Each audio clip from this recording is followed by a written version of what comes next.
ইলিশ জাল নি ইলিশ জাল ওপার উড়িষ্যার দেখা যাচ্ছে কিছুক্ষণের মধ্যে ইনশাল্লাহ আমরা উড়িষ্যার উদ্দেশ্যে যাত্রা শুরু আমাদের বিশাল অভিযান উড়িষ্যারে মাছ ধরার অভিযান। এখন আছি আমরা সরলারি ঘাটে জহির ভাইয়ের নেতৃত্বে সবাই আজকে হলো আমরা মাঝি আশেপাশে জেলে আজকে ছুটির দিন পেয়েছি তাই এটাকে কাজে লাগানোর জন্য আমাদের উড়িষ্যার অভিযান। দেখলে দ্রুত যোগাযোগ করেন, আমরা মাছ নিতে পারবো না, কিছু মাছ বিক্রি করে দেবে যাবো। কি হাসান ভাই আপনি কোথায় যাচ্ছেন, কি পরিকল্পনা আপনার আজকে? আমি এখন মাছ ধরার জন্য উড়িষ্যা যাচ্ছি। আশেপাশে কোনো মাছ ব্যাপারী থাকলে দ্রুত যোগাযোগ করুন।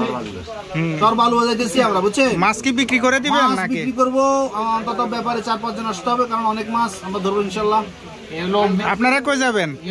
আমরা মেসো হাসানের সাথে যাচ্ছি। মেসো হাসান আজকে সবাই মেসো। দুঃখের বিষয় আমাদের সাথে মেসো কার্তিক নেই। মেসো কার্তিক কি ডলার প্রস্তুতি কেমন আপনার? প্রস্তুতি ভালো, আমি তো সব রকমের প্রস্তুতি নিয়ে আসছি।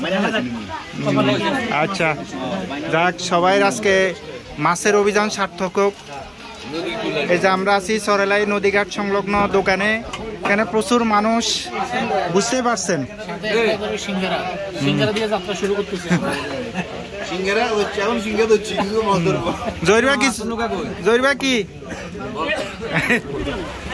উড়িষ্যারে যাওয়ার জন্য এইভাবে ট্রলারে করে অনেক স্ট্রাগল করে যেতে হয়। আমরা গিয়েছিলাম অনেক বড়ি আবহাওয়ার মধ্যে, এক একটা ট্রলারে অনেক মানুষ থাকে। উড়িষ্যারে বিভিন্ন জন বিভিন্ন উদ্দেশ্যে যায়। কেউ যায় তাদের ব্যবসা পরিচালনা করতে, কেউ কৃষিকাজ করতে, কেউ মৎস্য শিকার করতে, আর কেউ আমাদের মতো শখ করে ঘুরতে যায়, মাছ ধরতে যায়। বৃষ্টি হচ্ছে তাই ছাদের ব্যবস্থা, ট্রলারের মধ্যে ভ্রাম্যমান ছাদ। আমরা ট্রলারের মধ্যে আছি, বাইরে উত্তাল ঢেউ।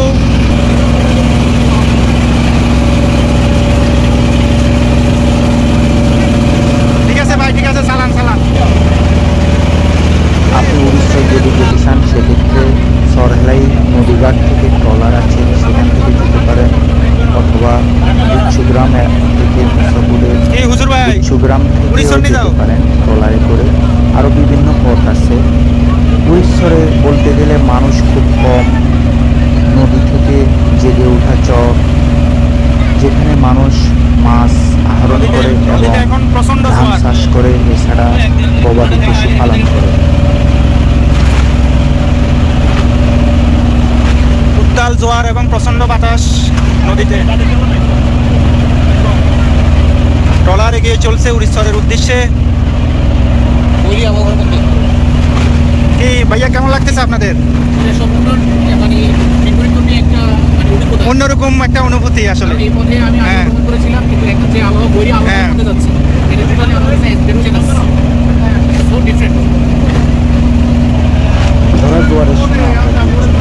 এক একটা ঢেউ যেন আমাদের ট্রলারের এটা হচ্ছে সামনের অংশ। বৃষ্টির কারণে ছাউনি দিয়ে সবাই যেতে হচ্ছে। কমিটির জন্য সবাই যেন এক একজনের সাথে খোঁজ গল্প নিতে। আমরা মোটামুটি এখন মাছ নদীতে আছি। আমরা আকাশ ভারী হয়ে যায়, দেখুন বাতাসের শব্দে কিভাবে ছাউনিগুলো বৃষ্টি।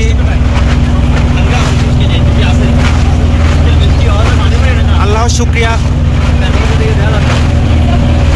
ওই আবহাওয়ার মধ্যে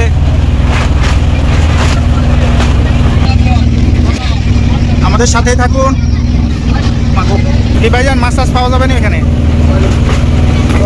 হ্যাঁ, জোয়ারের পরে নাকি? এখানে মাছ ধরার জায়গা আছে?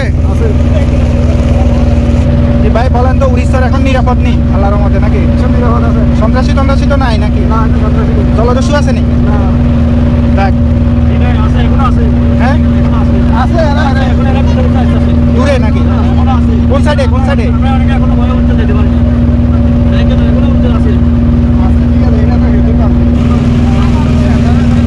এখানে ট্রলারের ভাড়া কালেকশন করতেছে ভাই।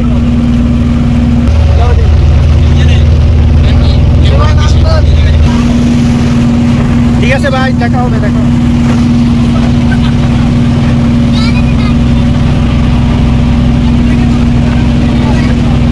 স্ট্রাগল করে মানুষকে নদী পার হতে হয়। আল্লাহ যাতে সবাইকে হেফাজতে রাখে। বাতাস প্রচণ্ড বেড়ে গেছে, বৃষ্টিও বেশি, আমাদের ছাউনি বাতাসে একেবারে মনে নিয়ে যাচ্ছে। ওই আবহাওয়া অপেক্ষা করে আমরা উড়িষ্যার কাছাকাছি চলে যাচ্ছে বাতাসে। সরহেলাই নদীঘাট থেকে উড়িষ্যার যেতে ট্রলারে করে 25 থেকে 30 মিনিট সময় লাগবে। জনপ্রতি ভাড়া হচ্ছে 50 টাকা। আমরা 5 জন গিয়েছিলাম। সব মিলিয়ে আপনাকে এক রোমাঞ্চকর অভিজ্ঞতার সাথে দেখুন ঝড়ের কি গতিবেগ, গেলে মজা করতে পারবেন। এই যে নদীর ওপার উড়িষ্যার দেখা যাচ্ছে, কিছুক্ষণের মধ্যে ইনশাল্লাহ আমরা সেখানে যাব। এই যে উড়িষ্যার দেখা যাচ্ছে, আমরা চলে এসেছি সবাই। সাইডের খেয়াল উড়িষ্যারের মধ্যে না এটা। অনেক গরি আবহাওয়া উপেক্ষা করে এখানে আসছি।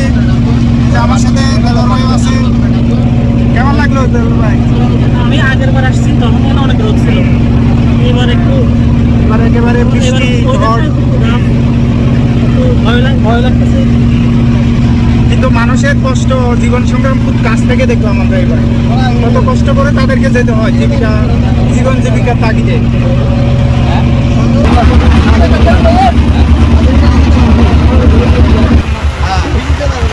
এই আমরা কি এখানে নামবো নাকি? দেখুন উড়িষ্যার মাটিতে প্রবেশ করলাম।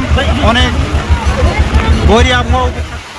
উড়িষ্যারে এসে আমরা বৃষ্টির মধ্যে আটকা পড়ছি। এখন বৃষ্টিতে ভিজে সবার একেবারে বলেন, বৃষ্টি এনজয় করতেছি বলেন। জবুথবু অবস্থা সবার একেবারে। আমাদের আশা ছিল আমরা আজকে সব মাছ ধরে ফেলবো, কিন্তু তা হচ্ছে না মনে হয়।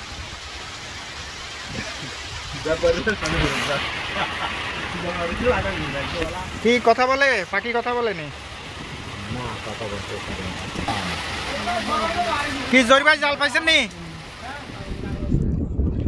জহির ভাই, এই যে উড়িষ্যারের পুরো ভিউটা এটাতে আসবে, দেখছেন? এখন পাকা রাস্তা হয়ে গেছে। একটা সময় কিন্তু এগুলা ছিল না।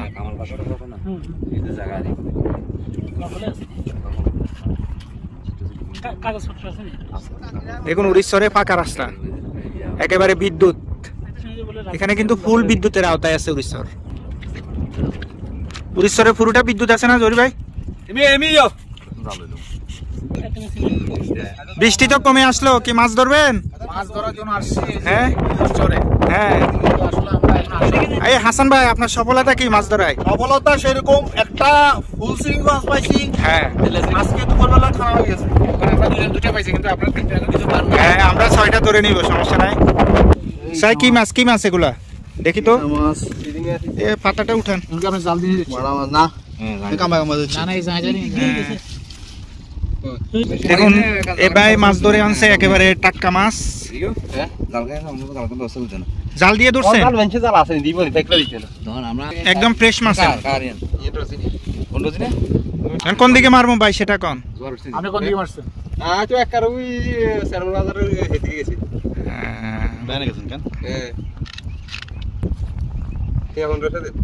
মাছ কতটুকু হবে এখানে?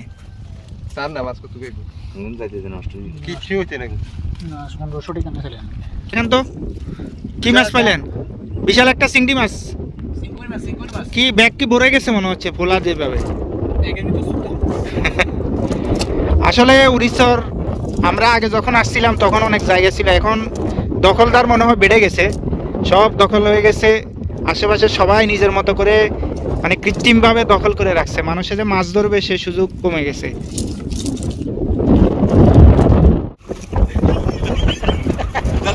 এই যে মাছ ধরায় ভীষণ ব্যস্ত লোকজন উড়িষ্যারের একেবারে মেন পয়েন্টে আমরা। দেখুন মানুষের পুরো পানি। আর এই কি পড়ে গেল? এই যে দেলোয়ার ভাই, ইমাম ভাই সবাই মাছ ধরে নিয়ে যাচ্ছে, যদিও পরিমাণে কম ছিল। যে জালটা সেরা ছিল, ভালো জাল ছিল না। এই যে সামনে নদী, আমরা মোটামুটি এখন আবার অন্যদিকে আমাদের গন্তব্যে ট্রলার ধরতে হবে।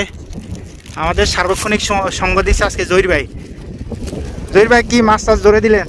মাছটা পাওয়া যায় না, জাল ভালো না থাকার কারণে মাছটা পাওয়া যায় না। হ্যাঁ পাইছি, কম আর কি, কম পাইছি।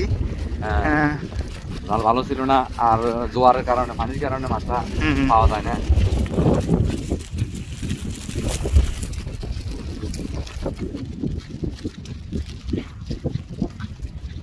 জোয়ারের পানি, বৃষ্টির পানি, সর্বত্র পানি আর পানি উড়িষ্যরে।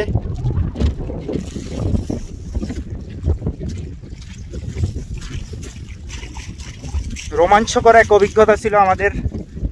সকাল থেকে বৃষ্টি, অজোরে বৃষ্টি ছিল, কিন্তু আমরা মোটামুটি উড়িষ্যরের মেন পয়েন্টে অনেকটা সময় ছিলাম।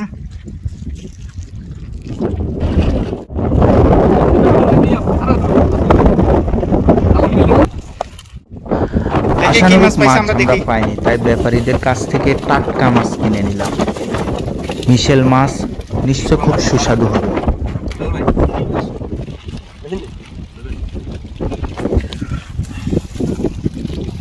ইসা মাছ বেশি কেন, একদম টাটকা মাছ। দরদাম করে দুইজনের কাছ থেকে মাছ কিনে নিলাম। তারা নিজেরাই মাছগুলো ধরছে। তাদের কাছ থেকে জানতে পারলাম তারা মাছ ধরার জন্য খুব সকালে চলে আসে। সারাদিন অনেক পরিশ্রম করে এই মাছগুলো তারা ধরে, সেটা বিক্রি করে যেটা উপার্জন হয় সেটা দিয়ে তাদের জীবন জীবিকা চলে। এভাবে সংগ্রামের পথে তারা এগিয়ে যায়। জীবন যুদ্ধ থেমে থাকে না। নদীর টাটকা একেবারে তাজা মাছ, ফ্রেশ মাছ। দেখতে মনে হয় অনেকটা মরুভূমির মতো, বিরান ভূমির মতো। মানুষ একেবারে কমে চড়ে। অনেকে আসে এখানে জীবন সংগ্রামে, অনেকে আবার এখানে এসে অনেক জায়গায় জমি দখল করে আঙ্গুল ফুলে কলা গাছ হয়ে যায়। তবে আগের মতো অতটা নিরাপত্তার অভাব এখানে নেই। মানুষ এখন ভালো আছে, যদিও মানুষের পরিমাণ খুব কম। অনেকে এটাকে ব্যবসা হিসাবে পরিচালনা করে।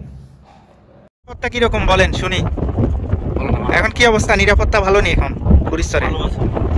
কোনো মানে ইয়া তো নাই, সন্ত্রাসী টন্ত্রাসী আসেনি? যাক, ভালো।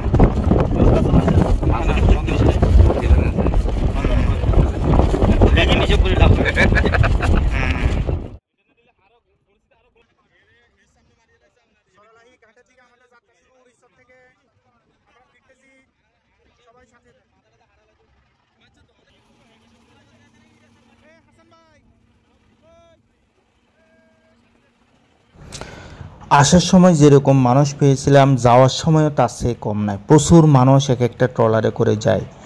তাদের কত গল্প তাদের মুখে, দেশ, রাজনীতি, সমাজ, অনেক কিছু বলে।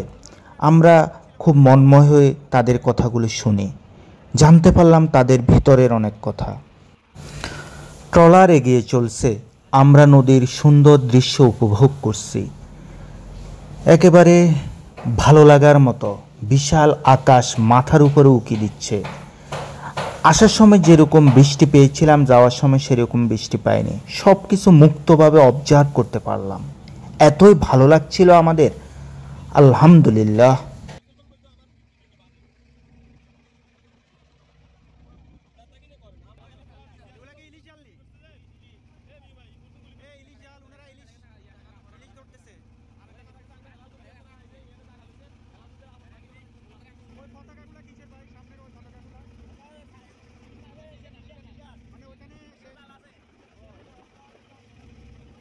আমরা দেখতে পেলাম অনেকে নদীতে মাছ ধরায় ব্যস্ত। ট্রলার থেকে এই দৃশ্যগুলো খুব উপভোগ করলাম।